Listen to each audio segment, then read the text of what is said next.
Shalom keluarga damai. Puji syukur kita dapat berjumpa kembali lewat sapaan damai sejahtera pagi ini. Sebelum kita memulainya, marilah kita membukanya dalam doa.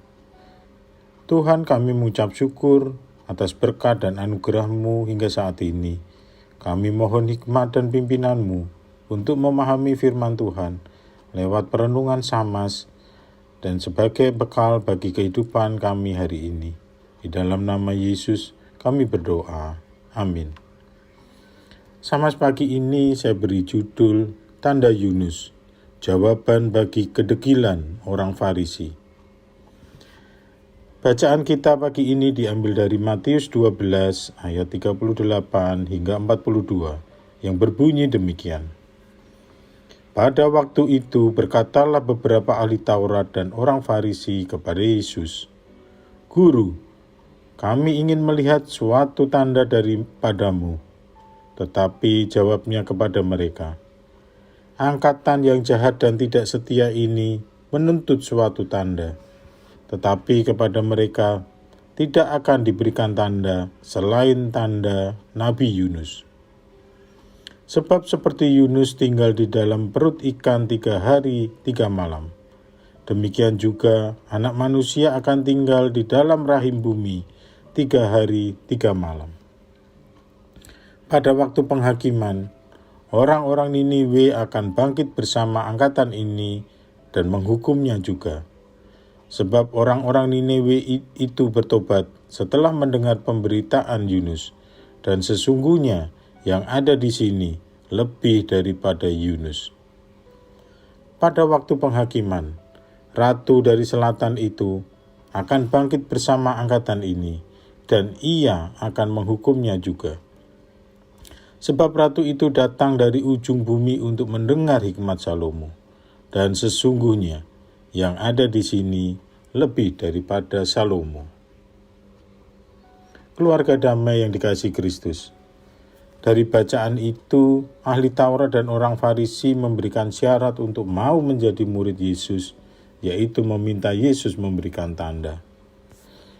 Pertanyaan ini menunjukkan kedegilan hati mereka, orang yang sudah berhadapan langsung dengan Yesus, tapi masih tidak mau percaya. Sebenarnya mereka telah melihat begitu banyak tanda, seperti orang buta melihat, orang tuli mendengar, setan takluk dan diusir, dan orang mati dibangkitkan.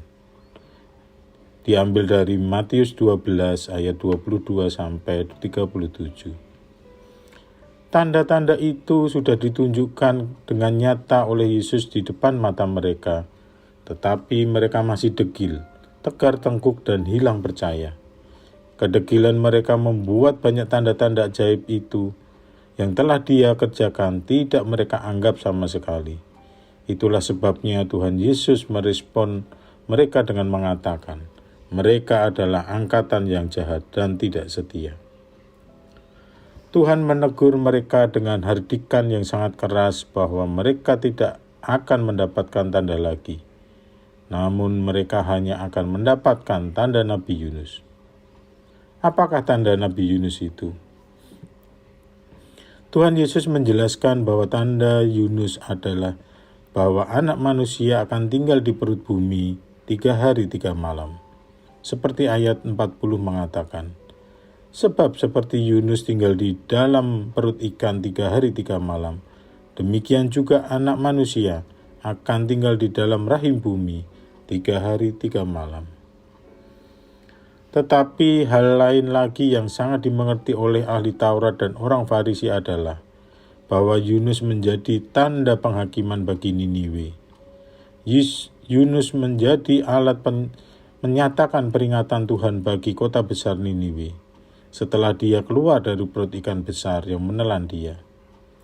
Inilah peringatan yang secara implisit mau dinyatakan oleh Tuhan Yesus. Dia akan 3 hari ditelan oleh kematian, tetapi setelah itu, dia akan bangkit untuk menghakimi manusia. Warga damai yang dikasihi Tuhan, tanda Yunus adalah tanda penghakiman yang menuntut respon pertobatan dengan segera dan cepat. Penghakiman segera akan datang. cepatlah bertobat. Orang Niniwe bertobat setelah mendengar pemberitaan Yunus. Mereka bertobat karena firman, bukan karena tanda-tanda atau mujizat. Mereka bertobat karena firman yang sebenarnya jauh lebih berkuasa daripada tanda apapun. Allah menjadikan langit dan bumi dari tidak ada menjadi ada dengan firman. Hal itu menunjukkan bahwa firman Tuhan jauh lebih berkuasa atas penciptaan dan kehidupan umat manusia. Jemaat damai, inilah yang dibenci oleh Tuhan Yesus. Mereka meminta tanda-tanda, padahal tanda-tanda yang sangat penting telah dinyatakan oleh Tuhan. Mereka tidak melihat kemuliaan Yesus karena mereka telah mempunyai standar sendiri untuk tanda-tanda dan kemuliaan. Mereka menolak untuk taat kepada apa yang Tuhan katakan. Mereka tidak mau mendengar firman Tuhan. Mereka menentukan sendiri tanda-tanda yang seharusnya. Itulah kedegilan hidup mereka. Sementara kita memerlukan firman untuk menuntun, menegur, dan memberikan hikmat kepada hidup kita. Kita harus menyadari bahwa kita adalah orang berdosa yang masih sangat jauh dari hidup sempurna di hadapan Tuhan. Karena kita harus mengutamakan, bersandar dan mempercayai firman Tuhan.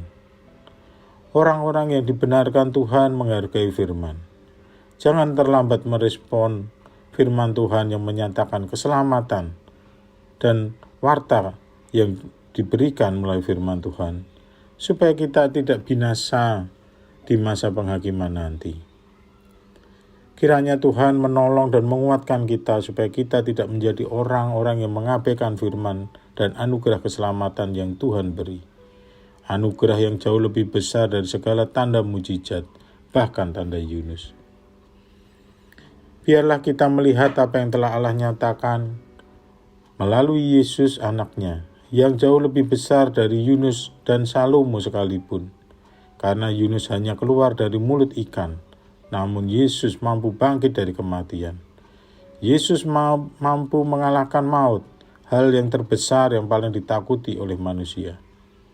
Biarlah kita menyadari kemuliaan Kristus yang agung dan mulia, dan telah rela meninggalkan keagungan dan kemuliaannya untuk menebus dosa-dosa kita semua. Marilah kita berdoa. Tuhan, kami mensyukuri hikmat yang daripadamu, yang membuat kami dapat percaya kepada Tuhan Yesus melalui firman-Mu. Tuhan, tolong kami supaya kami cepat merespon berita keselamatan yang Tuhan nyatakan. Gerakkan kami untuk mewartakan juga kabar gembira ini kepada semua orang di sekitar kami, agar mereka cepat dan tidak terlambat merespon kabar keselamatan yang diberikan oleh Tuhan dan menjauhkan mereka dari kebinasaan. Dalam nama Yesus kami berdoa. Amin. Selamat menjalani hari baru dalam keselamatan dan kasih anugerah Tuhan. Tuhan Yesus memberkati.